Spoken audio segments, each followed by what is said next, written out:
بسم اللہ الرحمن الرحیم۔ دیکھیں ترمذی میں موجود ہے، حضور علیہ الصلوۃ والسلام نے فرمایا جب اللہ تعالیٰ نے زمین کو پیدا کیا تو زمین ہلنے لگی۔ اللہ نے پہاڑوں کو میخیں بنا کر قلعے بنا کر زمین میں لگا دیا تو زمین ٹھہر گئی۔ فرشتے فوراً عرض گزار ہوئے کہ مالک تیری سب سے طاقتور مخلوق یہ پہاڑ ہے؟ فرمایا نہیں، لوہا جو ہے نا وہ پہاڑوں سے بھی طاقتور ہے، کیونکہ لوہا پہاڑ کو کاٹ دیتا ہے۔ یا اللہ پھر لوہا سب سے طاقتور ہے؟ فرمایا نہیں، آگ اس سے بھی طاقتور ہے۔ کیا آگ سب سے طاقتور ہے؟ تو فرمایا نہیں، پانی بھی ہے۔ کیا پانی طاقتور ہے؟ فرمایا ہوا بھی ہے جو پانی کا رخ پھیر دیتی ہے۔ مسلمانوں خدا را اس سے بڑا ذوق نہیں ملے گا۔ میں طاقتور ہونے کا طریقہ بتا رہا ہوں۔ ہمارے ہاں لوگ سمجھتے ہیں کہ میں بولتا زیادہ ہوں اس لیے میں طاقتور ہوں، میرے پاس اسلحہ زیادہ اس لیے میں یہ دیکھو حضور نے بتایا طاقتور کون ہوتا ہے۔ یا رسول اللہ پتھر پہاڑ طاقتور ہے؟ تو فرمایا نہیں، ان پر تو لوہا ہے، لوہا طاقتور ہے، نہیں اس پر تو آگ ہے، آگ طاقتور ہے، نہیں اس پر تو پانی ہے، پانی طاقتور، اس پر تو ہوا ہے۔ تو حضور پھر مہربانی کریں بتائیں طاقتور کون ہے؟ تو یہ دیکھو نا، یہ یاد رکھو نا، یہ کائنات کے سب سے بڑے حکمت والے محبوب کی بات یاد رکھو نا۔ حضور فرمانے لگے سب سے زیادہ طاقتور وہ مومن ہے جو سیدھے ہاتھ سے صدقہ دیتا ہے اور دوسرے کو پتہ بھی نہیں لگنے دیتا۔ اس ہاتھ سے صدقہ دیا اور اس ہاتھ کو پتہ، جس میں یہ اخلاقی طاقت آ جائے نا کہ اللہ کے رستے میں دیکھ کر پھر اسے چھپانا آ جائے، وہ بڑا طاقتور آدمی۔ میں یہ سب سے بڑا طاقتور ہے جس نے اپنے رب سے راز نیاز شروع کر لیے، اللہ کے رستے میں دیتا ہے پھر کسی کو خبر۔ یہ کون سی طاقت ہے؟ یہ روحانی طاقت ہے، یہ اخلاقی طاقت ہے، یہ کردار کی طاقت، یہ سوچوں کی طاقت ہے، یہ آپ کے مزاج کے بلند ہونے کی طاقت ہے۔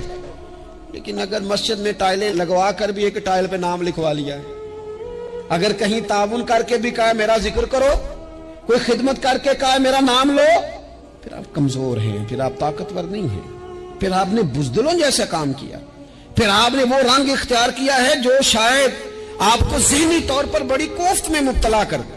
تو اعصابی طاقت، اعصابی قوت، آپ دیکھیں حضرت صدیق اکبر رضی اللہ تعالیٰ عنہ، حضور نے تربیت کی تھی نا۔ میں ذمہ داری سے کہتا ہوں کہ تعصب کی اینک نہ کسی نے پہنی ہو، ورنہ کائنات میں عشق کی داستان ختم ہو جاتی ہے جناب صدیق اکبر پر۔ جو پیار انہوں نے مدینے والے محبوب سے کیا ہے کوئی کر ہی نہیں سکتا۔ اور ہر وقت کی جدائی، ہر وقت کی، یعنی بیٹھے بیٹھے نا حضور کے وصال کے بعد بیٹھے بیٹھے حضرت صدیق اکبر اٹھ کے نا تو ایک رستے پہ چلنا شروع ہو گئے۔ کسی نے پوچھا ابو بکر کہاں جا رہے ہو؟ کہنے لگے یار ایک دن نا محبوب 2-3 دن کے لیے کہیں گئے تھے، اس رستے واپس آئے تھے۔ جنہاں دے دل پر جانی وچھڑن کون روے پھر تھوڑا، یہ سب روگاں دا روگ محمد جس دا نام وچھوڑا۔ پریشان ہوں تو دل کر رہا ہے پتہ نہیں یہاں سے آ نہ جائیں۔ اتنا زیادہ محبوب کی غلامی اور نبی پاک کی محبت کا ذوق، لیکن اعصابی طور پر مضبوط کتنے تھے؟ حضور کے وصال کے بعد جس بندے نے اپنے پروں کے نیچے پوری امت کو سنبھال لیا ہے نا، اس کا نام بھی ابو بکر صدیق ہی ہے۔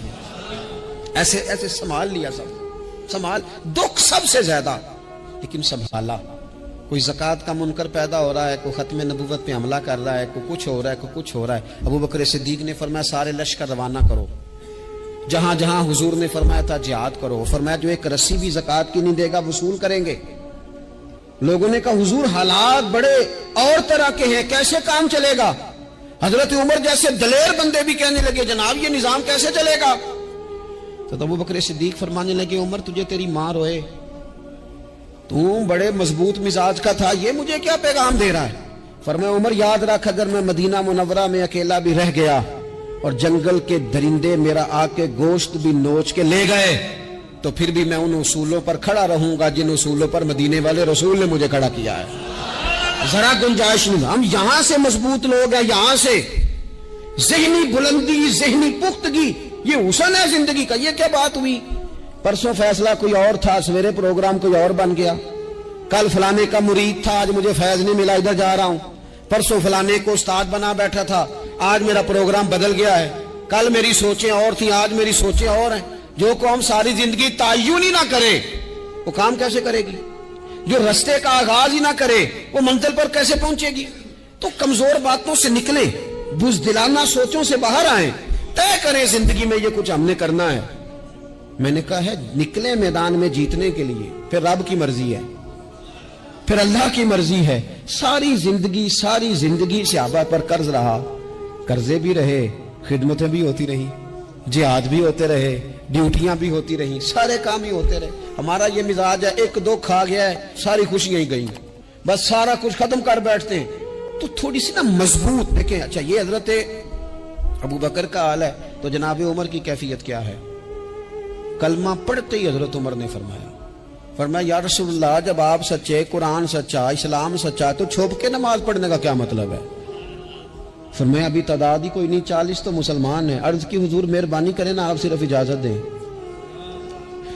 20 لوگوں کی صفیں بنا دی گئیں، ایک صف کے آگے حضرت عمر ہیں، ایک صف کے آگے حضرت امیر حمزہ ہیں۔ جناب عمر کہنے لگے چونکہ آپ اللہ کے رسول ہیں تو لہذا نماز بھی آج اللہ کے گھر میں پڑھی جائے گی۔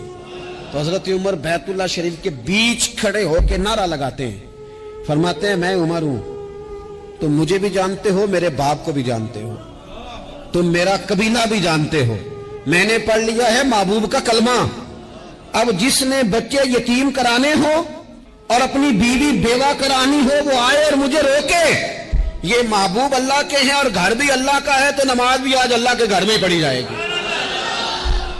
جب تک انسان یہاں سے طاقتور نہیں ہوتا، پھر بات آئی سیدنا عثمان غنی کی۔ میں پہلا وہاں اونا رنداں تو جنہیں کھلی بغاوت کی تھی، ہے پورا قبیلہ اور طرف ہے، عثمان تیرے گھر میں مال ہے، دولت ہے، وزاداری ہے، لوگ سارے کیا کریں گے؟ والد مخالف، چچا مخالف۔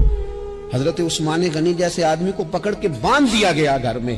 تو عثمان غنی کہنے لگے میں ان بزدلوں میں سے نہیں ہوں جو محبت بھی کریں اور اظہار بھی نہ کر سکیں، جو دعویٰ بھی کریں اور پھر ان کے اندر طاقت اظہار بھی نہ ہو۔ فرمایا تم جتنا باندھ سکتے ہو باندھ لو، تم اپنی دولتیں، حکومتیں اور اپنا جاہو جلال سنبھال کے رکھو، ہم نے تو غلامی کا فیصلہ کر لیا ہے۔ اور پھر کی غلامی انہوں نے۔ اور جہاں تک بات ہے شیر خدا حضرت علی المرتضیٰ کی، حضرت علی المرتضیٰ شیر خدا کا تو یہ حال تھا کہ ساری زندگی میدان میں رہے۔ ایک دن حضور نے صرف فرمایا کہ آج آپ کو نہیں لے کے جانا، آپ تھوڑا نا میرے نائب بن کر، حضور کسی نہ کسی کو نائب بنا کے مدینے میں چھوڑ کے ایک دن صرف کہا نہیں لے کے جانا۔ تو حضرت مولا علی رونے لگے، کہنے لگے حضور میں بچوں کے بیچ رہوں، عورتوں کے بیچ رہوں، میری تلوار کو زنگ لگ جائے گا، حضور مجھے تو گھوڑے پہ بیٹھنا پسند ہے۔ اچھا میں آپ کو ایک اور بات بھی عرض کروں، پہلے بھی میں نے کہا تھا پھر کہتا ہوں، کچھ لوگ پڑھے لکھے ہوتے ہیں بہادر نہیں ہوتے۔ حضرت علی کے علم کا بھی کمال عروج پہ اور بہادری بھی پورے عروج پہ۔ زندگی نا بہادر لوگوں کی ہوتی ہے۔ یہ شہاب الدین غوری لیٹے ہیں یہاں صحابہ میں، تو کسی نے پوچھا ان سے کہ یار آپ کہاں رہتے ہیں؟ کہنے لگے میں گھوڑے کی پشت پہ ہوتا ہوں، ہمارے بچے بڑی سونی فوٹو بناتے ہیں، ان سے پوچھیں آج کل آپ کیا کرتے ہیں تو کہتے ہیں موبائل چلاتے ہیں۔ آپ کیا کرتے ہیں؟ فوٹو کھینچتے ہیں۔ آپ کیا کرتے ہیں؟ کہتے ہیں وہ نا مجھے ایسا عجیب مسئلہ ہے موبائل کا کہ بچوں کی نا مطلب میں کئی دفعہ سوچتا ہوں کہ اگر انہیں کچھ 4 گھنٹے موبائل سے علیحدہ رہنا پڑا نا تو ہو سکتا ہے کہ ان کو ڈاکٹر کو بھی دکھانا پڑ جائے، اتنی کو بری حالت ہو گئی۔ مجھے ڈھیر سارے دوست کہتے ہیں جی آپ ٹیلی فون پہ ملتے نہیں۔ میں نے کہا میں پہلے ملا کرتا تھا جب تک لوگوں کی جیب میں موبائل تھا، جب سے لوگوں نے ہاتھ میں پکڑ لیا نا تو پھر تو ایک دن میں 100 نمبر ملتا ہے، تو پھر آپ کیسے موبائل پہ رہیں گے؟ پھر تو ایک ہی کام ہے، یا فون سنیں گے یا کوئی اور کام کریں گے۔ تو تھوڑی سی ہمت والی زندگی گزاریں۔ بزدلانہ باتیں، کمزور باتیں ہمارے بچوں کو بھی کمزور کر دیں گی، یہ کچھ نہیں کر سکیں گے۔ حضرت سیدنا عبداللہ بن زبیر رضی اللہ تعالیٰ عنہ یہ مدینہ منورہ میں پیدا ہونے والے سب سے پہلے بچے ہیں۔ حضرت سیدنا ابوبکر صدیق رضی اللہ تعالیٰ عنہ کے نواسے ہیں، حضور کے پھپھو جناب صفیہ کے پوتے ہیں، اور عشرہ مبشرہ صحابی حضرت زبیر بن عوام ان کے بیٹے، شروع سے ہی بڑے بہادر تھے۔ ایک دن کچھ بچے گلی میں کھیل رہے تھے تو ایک شخص نے آ کے نا چیخ ماری، ڈرایا، سارے بچے بھاگ گئے. جناب عبداللہ ابن زبیر کہنے لگے کیوں بھاگتے ہو؟ اب چیخوں سے بھی ڈرو گے؟ واپس آؤ سارے, میں تمہارا امیر ہوں, آؤ ذرا اس پر حملہ کریں. ہم سارے بھاگے اور یہ اکیلا کھڑا رہے. اس پر حملہ کیا, وہ ڈرانے والا خود ڈر کے بھاگ گیا. تھوڑا سا نا مزاج, ذہن, طبیعت دیکھیں نا, بدتمیزی اور چیز کا نام ہے, لیکن گفتگو کا مضبوط ہونا یہ اور چیز کا نام ہے. بچوں کو جب پوری طرح یہاں تو ہم ان کو اس قدر زیادہ کمروں میں بند رکھتے ہیں کہ جب وہ نکلتے ہیں باغی ہو جاتے ہیں. یہاں پھر یہ ہوتا ہے کہ ان کے اندر جو صلاحیتیں ہوتی ہیں وہ پوری طرح دب جاتی ہیں. وہ جو کیفیات ہوتی ہیں جو ایک مردانہ وصف میں ہونی چاہیے ان کے اندر موجود نہیں ہوتی. اقبال کہتے ہیں آئین جواں مرداں حق گوئی و بے باکی, اللہ کے شیروں کو آتی نہیں روباہی. اور یہ جو سہمے دوست ہیں نا, بالخصوص غریب طبقے سے, ان سے میں عرض کروں گا کبھی کسی کی گاڑی دیکھ کر مرعوب نہیں ہونا, کبھی کسی کے مہنگے کپڑوں کے روب میں نہیں آنا, کبھی نہیں. حالات کے سہمے ہوئے لوگوں کو بتا دو حالات بدل جاتے ہیں, ایک جیسے نہیں رہتے. کبھی کمزور نہ پڑیں اور جگہ جگہ اپنے دکھ بھی نہ بتائیں, جگہ جگہ اپنے دکھ نہ بتائیں. ہمت کریں. وہ ایک شاعر نے کہا تھا کہ با ہمت لوگ کبھی ہارا نہیں کرتے, یہاں وہ جیت جاتے ہیں, یہاں کچھ سیکھ جاتے ہیں. وہ نا میدانوں میں رہتے ہیں, کمزور نہ پڑیں.